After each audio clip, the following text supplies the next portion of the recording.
welcome back to the Bullet Hole Podcast. I'm Lyle Cadell, the media manager here at the Bullet Hole, and this is episode 2, really a part 2. I was sitting down with Nancy and Ronda and talking about ladies and firearms, and I'm, as you can very well see, I'm not a lady, so I don't have much of a clue about how they feel. So that's why we get subject matter experts.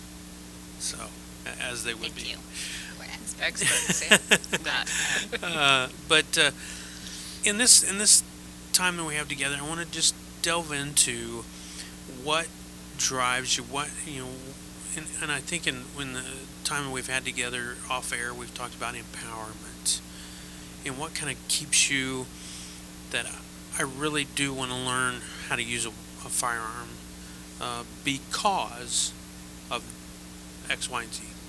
That's what I want to just kind of delve into, and then I want you to share a story with us too. So, just Rhonda, what you used the word empowered off air, and I want just to get your mind about that. How it makes you feel with the firearm, no matter what caliber it is or anything, and knowing.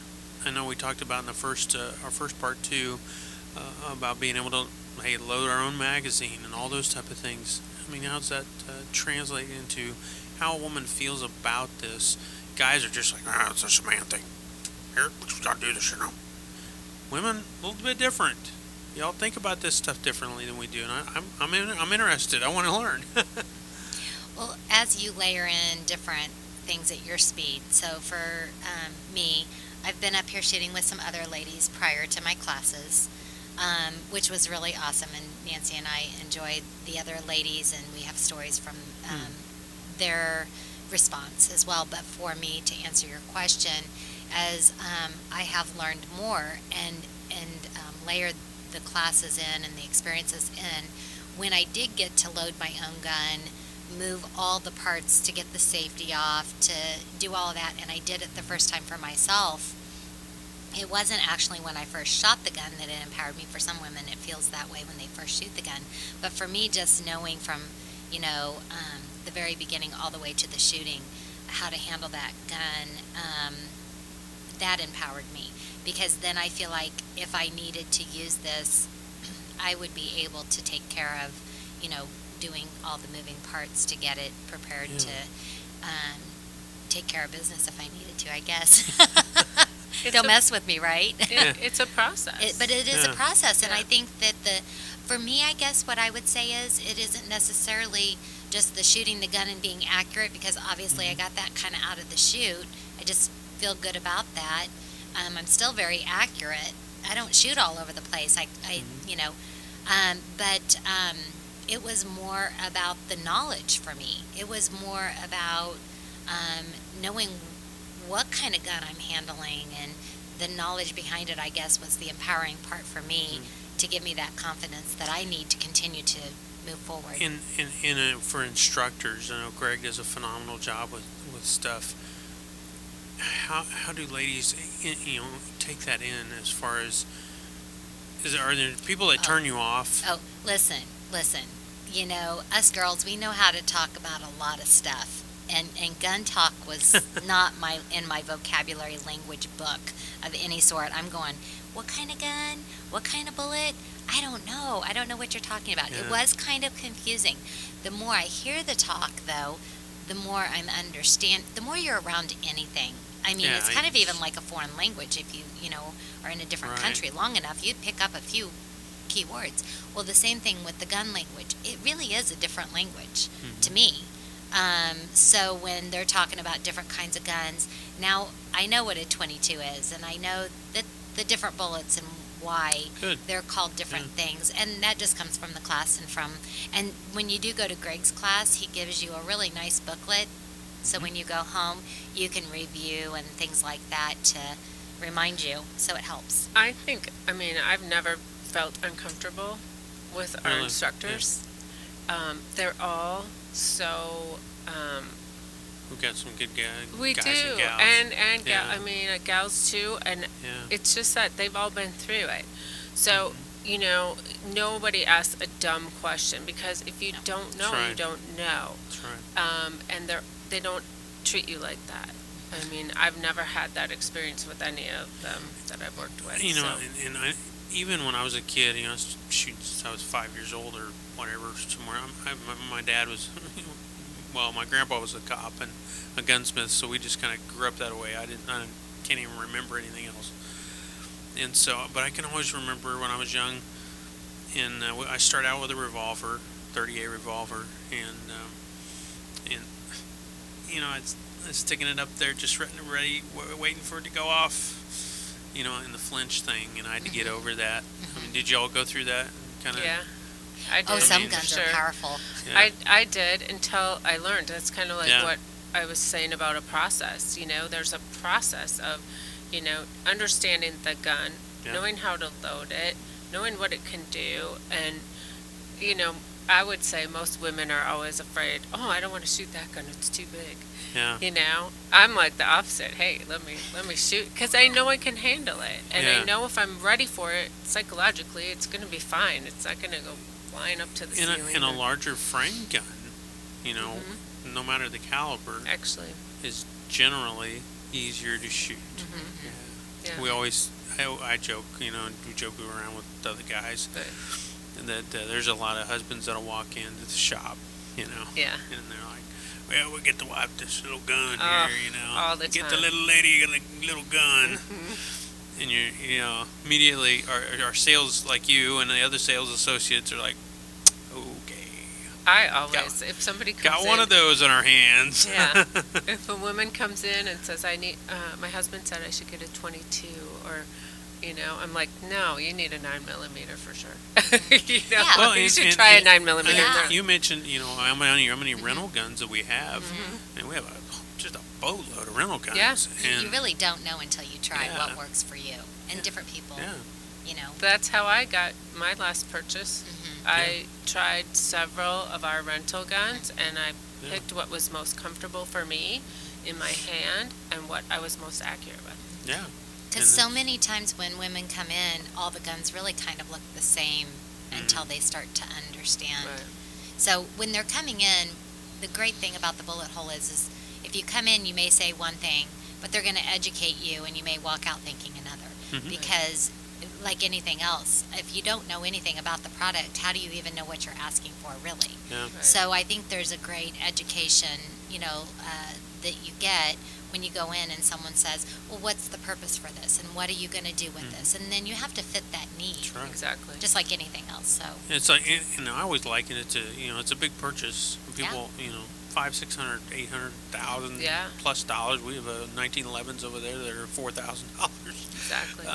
You know, all I price wouldn't go points. buy a car without driving it first. And I think guns are kind of in the same light. But I wanted you to share the story you were talking about, and I didn't get it all off air. But a lady that was shooting with you, I guess. Well, yeah, I was actually shooting with Rhonda too. Okay. There was a group Yeah. of women here for an event, and there was actually two different women that I stand out in my head, but one was so afraid. It was her first time shooting. I was actually standing behind her in the booth, and she was shaking. She was literally my. shaking, and I could tell she didn't want to do it. She was making me nervous because she was so nervous. And then she shot, and she was like, oh. And then she shot again, and she was like, oh. I mean, you could actually see her posture, you know, like She stand up a felt little confident. bit. And Yeah. then after that, we couldn't get her away from that booth because Oh, wow. she kept shooting. She was having Oh a my great gosh. time. She's addicted. yeah. Yeah. And Actually, they say that sometimes. Yeah, They're like, okay, so I'm it- addicted now. it was kind of nice to see somebody that, you know, wasn't nice to see her so afraid, but once she saw what it was doing and how it felt, I think she was more afraid of how it was going to feel, if Yeah. there's going to be a huge recoil or something, that she enjoyed it. And Yeah. I don't remember if it was the same group of people, but there was three older than me ladies, so and two of them had a little bit of experience and one had never shot a gun, and she just basically said, because of the times that we're in right now, Yeah. she didn't know if she was ever going to need to shoot or would shoot, but she wanted to know how a gun operated and what the steps you needed to take to do that. and she was very afraid too. But when she took her target and turned around with her target to all of us, Yeah. she had the biggest grin on her face, and it was Wow. like so fun to see that this is something that not just your average everyday person you think that they're doing. And once they get it and they start doing it and become more comfortable, it becomes a fun thing. And Yeah. hey, let's go. Like, let's go to the bullet hole and go shooting. Yeah. You know? It's. I mean, and it is a sport. But of Mhm. course, the Second Amendment was not made for sports. Right, but, of course. but it does become a sport, and just like hunting, and stuff like that. But in the times that we do live, I mean, it bring security for y'all and Yeah. for women. You Absolutely. think that's that great equalizer, as they call it. Absolutely. Yeah. Especially, in a dark parking lot at night. Yeah. And part of my reason for getting my concealed carry is when I was in my early 20s at college, I had an incident in a parking lot, a security Oh my. incident. Yeah. And walking through a parking lot with tons of people is still not the same for me at night. I can imagine. And I do feel a little bit safer knowing that I Yeah. can take care of myself if I need to. Now, do you guys carry like for instance, any of our OC spray or a knife or anything like that? I have, Also. yes, I Okay. have that. I That's- have the mace in my I purse. do too. Yep. At, to where I can, like, if I were walking in a parking lot, and our daughter, we talked about this with her too. If you're ever out with your friends and you guys are walking to your car or whatever, you have it out and ready to Right. use and know how to use Exactly. it. Mhm. You, Yep. you don't just put that in your purse Yeah. and tuck it away and it goes to the bottom of the purse, because Yeah. that's not going to do you any good. So if you have it in your purse and you're at a time like in a dark parking lot or something, or you're just feeling a little uncomfortable for some reason, you have to kind of follow your gut feeling and have that out and make sure you're spraying it the right way. So again, instruction, knowledge, wisdom. Yeah. When you're holding something that can be powerfully used, then you need to know how to use it. So. In fact, we do have, hopefully, a friend of mine, Chuck Haggard. He's nationally known for, instruction on OC Yeah. spray. In fact, he actually certifies three-letter agencies and stuff like that, federal government, and as well as, well, he's been in law enforcement for over 30 years, and so that's kind of his thing, one of his things. And he teaches pocket pistols and all that. He's actually probably going to be doing some classes That'd be good. coming up That'd after be the really first good. of the year. Yeah. Yeah. I think anything with for women, there's many layers And you of. get to spray each other, by the way. Nuh-uh. With inerts. They're Oh, goodness. it's water, Yeah. coming Well, out. it, So, it makes a difference, because Yeah. you gotta be accurate even with that, I Yeah. guess. so he makes So- you put goggles on, and Oh, okay. and then you spray each other down. But it's to get the It's a great to get idea. the activity up, Right. within your arm, just in your memory and everything. And he does a phenomenal job teaching. Is he just So- gonna be here for are we gonna get him back, or is it gonna be a one-time event? No, he only lives in Topeka. Okay, so we He- can get him back yeah. so people Oh, can pay yeah. attention to our site. Should be able to. Yeah. Get it scheduled. So that's another thing. Again, if we mentioned in the first episode, to just go to the bottom of our if you go to thebullet.hole.com, go to the very bottom, down on the right hand side, you'll have training classes, and there'll be a link there. Click on that link; it'll take you to a calendar, or go on our Facebook page, check out the events section. There's like loads of stuff going on, and you click on there, and then you can also click and buy. I mean, you can go all the way through the buying process from that calendar. And if you have any questions, by the way, if you have any questions at all, get a hold of us at Chris. Chris handles all of our scheduling stuff and event management. So get a hold of Chris at thebullet.hole.com. That's Chris, CHRIS. So Chris at thebullet.hole.com, or just give us a call, 913-432-0050, to go ahead and check out. Hey, do you have this class going on? Do you have this class going on? We'll probably have some rifle classes coming up. That was the one thing, one of the last things I was going to ask y'all.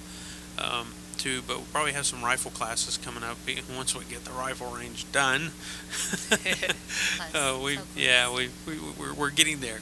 Um, After the first of the year, that'll be 2021, really, most likely. So, um, but yeah, you started out with a shotgun. Yep. So, I mean, how about any other long rifles? Maybe 22 or 270 or 3 or 30 I 6 or anything like I that. like shooting a 22. Yeah. Little. It's just fun. Oh yeah. But I did shoot with Greg and some of the guys over there an AR-9. Yeah. And I had a blast. Powerful. Are you interested in long guns? Oh yeah. Yeah. Oh yeah. They they give us 3 to 4 points of contact, is what it's Mhm. called. Which gives you a little more control over the. I mean, with a. I kind of with- like. Yeah. I've held one up, and I kind of like the way it feels, and I can see just fine to hit Yeah. that target. Mhm. And yeah, I think it would be fun to shoot. My wife, she was totally. I did some really dumb things when we first got married. I've been married 21 years, right? All Almost. guys kind of have to experience those first Yeah. things. And so I take my wife out, and we had a turkey shoot for our church. Uh-huh. And so I'm like, oh yeah, babe, you can shoot the 12 gauge, and then we're shooting clays. And she pulls up this 12 gauge and lets it off and hands it back to me and said, never again. Oh, really? And I was like, oops. And it was years because that hurt her, and Yeah. I was like, Mm. yeah, that was what she associated. I was dumb, Should She wasn't You know, expecting the kick no, that she Yeah. got. no. Yeah. And she had shot a 22 before that, so it wasn't that bad. So that's Yeah. kind of what Was I think thinking, maybe she was right. equating. I don't know. So then I took her out with my AR. I don't know. This has been probably 4 years ago now. And I said, "Baby, you gotta just try it. Just try it." Okay. Okay. Earn some Whatever. trust at this point. So she picks this thing up. I had a steel range that I'd set up, out on one of our properties, and so she fires off a round, and the next thing I know, she fired off 30 rounds. Ah, And ah. she looks at me and goes, "Yeah, I think I want one of these." Mhm. She now has her own AR and takes it out, and Awesome. then she takes our nephews out. With a 22 conversion kit, which we sell over in the shop, the little CMMG conversion kit. She throws that in there, and she loves that little thing. She Yeah. literally can shoot steel at 100 yards with that conversion kit with Oh, 22 wow. through an AR. That's So, fun. Yeah. I So, want to shoot with her. yeah. You would yeah. She would love you guys, but I had to learn that process. I mean, as a Yeah. guy, just to not be dumb.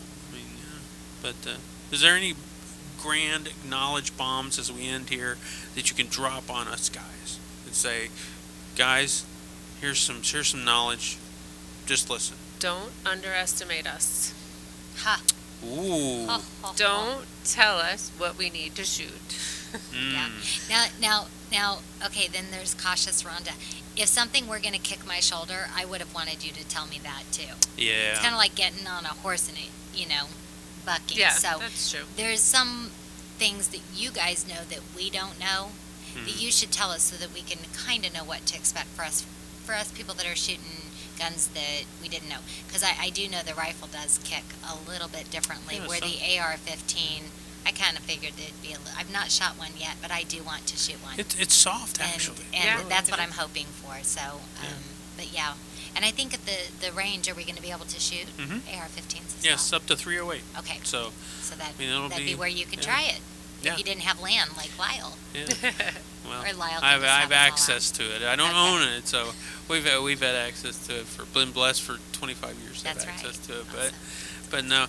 So one last thing I thought of that we talked about before too was your favorite caliber or gun. So if you were, let's say, Nancy, what's your favorite gun or Well- caliber? We'll put it in those two things. That's a tough question for me because I do like so many, Hmm. but I would have to say probably my favorite right now is my most recent purchase, which is a 6 Hour P 365. How many doggone? But I like the Wow. Glock 48, And I also Yeah. inherited from my dad a Browning high power Oh my 9 goodness. millimeter that I actually really like. Yeah. Yeah. Browning high power is like, Yeah. John Moses Yeah. Browning is the god of guns. See, this is So- gun language again, Yeah. and Wow. they're a little over my head. All I can say is I like the 22. That's Which okay. one? all right. I don't know. I'm not. Yeah. It was Good nice. caliber. It was a little smoother. The 9 does have a lot more punch, a little bit of recoil. It does get my heart racing a little bit more when I shoot one. The 22, I feel a little more control. And so for me, that's kind of where I'm at right now. Not to say it can't be an AR-15 someday, Yeah. because I'm hoping I do like that. My wife carries a 9, but if you were to boil it down for home defense, she'd pick up her AR any day. Yeah. Yeah. So- And I think, after you come Yeah. to the shooting range, it was funny because Elena had put her target in the back seat. And I Yeah. kind of looked back there and I thought, you might want to leave that there because people might not mess with I you do that all or the your time. car if you have like a really good target. She kind of kept it because it had a lot of bullseyes. Yeah, That's I right. do that a lot. I leave I the just targets right hilarious. on my Funny. passenger seat. That's good yeah, stuff. I think it's absolutely. I never funny. thought of that. Yeah. Don't. So you don't have to stick like a sticker on the back of the car. Don't mess with me. You just put your leave the target. target in there, and it's just It a. speaks for itself, yeah, right? there you go. I think so. I There think you so go. too. That's empowerment right there. So. There you Yeah. go. Well, ladies, thank you so much for Thank sitting down you. with me, and maybe we can do it again sometime. Okay. Sure. And always check us out on social media, whether it be on Facebook, Instagram, Parlor, Rumble. We're getting started on there, and we have our YouTube channel. There's any number of ways to. Then go to thebullet.com. And then check us out here. Always, we're on 8 different platforms with our podcast. It's the Bullet Hole Podcast. If you're looking on Spotify or Apple Podcasts or Google Podcast, those are all kinds of podcast platforms people use. So, or you can watch, and we intermittently put them on our YouTube channel, where you're probably watching this right now. So, or call us the old-fashioned way on the old telly. Yeah. 913-432-0050. You can tell how old he is So- by that. The telly. Yeah. No, people don't do that anymore. Oh, they don't. Oh, okay. Well, I have one of these things. There you go. You're, So, You're hip. You got it. You're cute. thank you so much for Okay. y'all just hanging out with me, and they brought their drinks. So, if you're wondering what's in them, vodka. we'll leave that for your own imagination. We'll talk to you later, y'all.